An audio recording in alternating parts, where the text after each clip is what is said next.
What's going on, everybody? It's Matt, aka the Lumberjack Landlord, still here with Mike Zuber because we're not quite finished yet melting snowflakes and peeling off wallflowers. So I told Mike in the break, I said, actually, I think I'm literally standing in about 3 inches of tears. Guys, that wasn't the goal. The goal was to shock you and say, listen, we support you. We're on your side. But someone needs to get things going here because Mike and I are doing all that we can. Our networks are doing all that they can. We want to get more people engaged in the process because that's how this juggernaut works. That's how the economy works. So what we wanted to cover in this session with Mike was really getting into some of the numbers and how they correlate to real estate, because we are really a real estate channel, but we do need to talk about what the underlying weaknesses are, what the underlying strengths are, to make sure that you guys understand what role you play, but also what you'll see things shift as. So that's what we're going to cover over the next 10, 15 minutes. So Mike, thanks so much again for joining us for this segment. I love having somebody that is a amateur economist, but quite frankly, just as far off as all of the multi-million-dollar economists on CNBC this morning. Like, I swear to God, like I'm equally wrong. Yeah, these guys are making like millions of dollars for these calls, right? Millions, and they have access to tens of millions of dollars of research, and they're still like, they couldn't hit water if they fell out of a boat on this number, you know? We're talking about the job creation in April. We'll get to that in 1 minute. When we talk about the economics, I want people to realize on this channel, there's a couple of base numbers we should all understand, right? The US economy, unlike any other major economy around the world, is based on consumers. That's right. And the largest catch-all economic statistic for what's going on in the US economy is called gross domestic product, often shortened to GDP. Right? Why is that important? Well, GDP, again, is a basket of what is going on in our economy.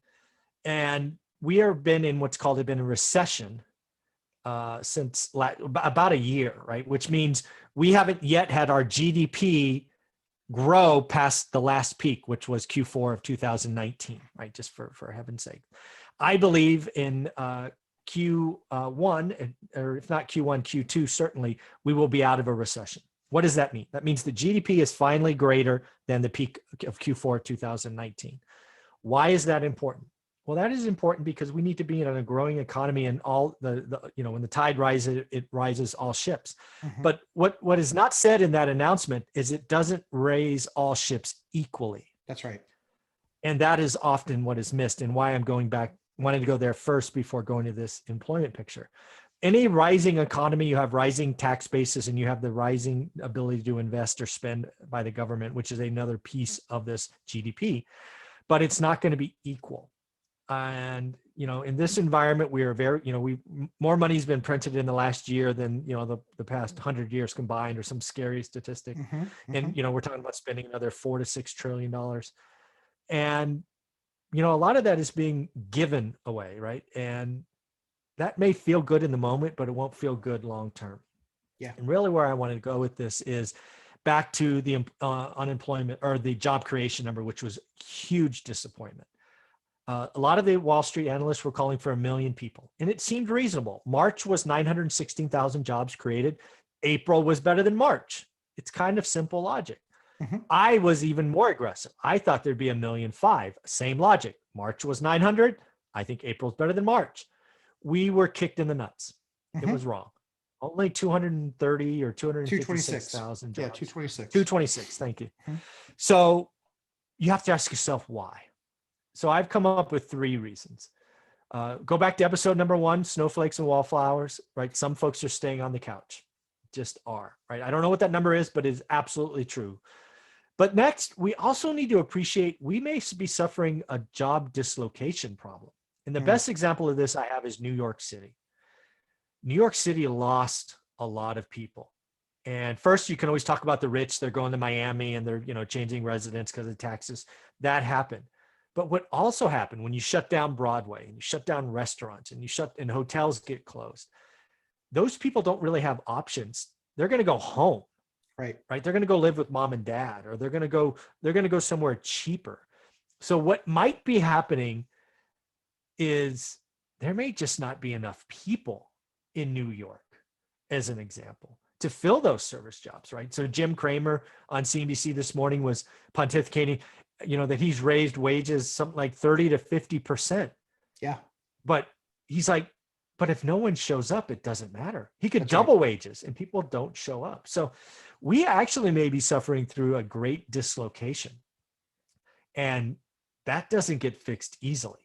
No. Right. If like, for example, right, if New York has 100,000 jobs, which, oh, by the way, are coming back because Broadway's opening, Right. but there's nobody there to fill it. Right.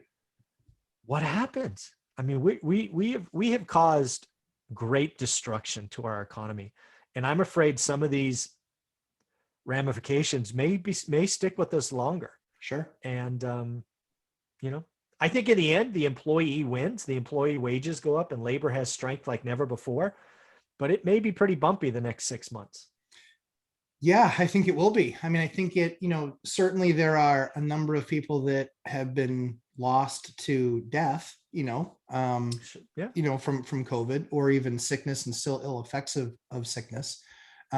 Largely that's in the, over 60 population. But it's really incumbent upon each generation. Generation Z now is largely still in college and just getting out of college, but it's largely incumbent upon the millennials that are the next greatest generation. Yeah. And certainly from a numbers perspective, the productivity of that generation and you guys doing your part has never been more critical than it is now, with people leaving the workforce. And certainly the ability to be, that's trained in the skills that those are trained in. It's kind of funny, Mike, 10 years ago, 15 years ago, when I first got into this, often people would look down on the trades. I never did, because I was usually alongside them doing the work and I saw how hard the work was. And I'm all about that honest day's work. But try and find a plumber right now, like our state, even a small state, has, hundreds more plumbers retiring a year than getting a master license. Yeah. My plumber makes $115 an hour. Woo! Good living. Right. Yeah. And I get it. It's hard work and they have to have insurance and all this other stuff, but you got to start making an investment in yourself. The trades are not a bad spot to be in. I mean, painters are 35 to $40 an hour right now. Electricians, 75 to 85, plumber, 115. These are all things that, to your point, Mike, there might be some of that dislocation. Take the opportunity to work that job and work something on the side. Have that side hustle be a real job, as opposed to something that you learned on YouTube and some gimmick. Like, have it be a real job, because that's something that can pay for you the rest of your life. And think about it. A lot of times with plumbers and electricians, it's usually a 3 to 5 year licensing cycle to get your license, but you still get paid while you're getting your license. I just implore people to, get involved, get in the game, get in the trades. There's a huge shortage of them. And that shortage isn't curing anytime soon, because a lot of times those guys are retiring. And boom, there you go. All of a sudden there's not enough electricians and plumbers. I actually called somebody for a new project and they said, yeah, we can probably get to it sometime around mid-June.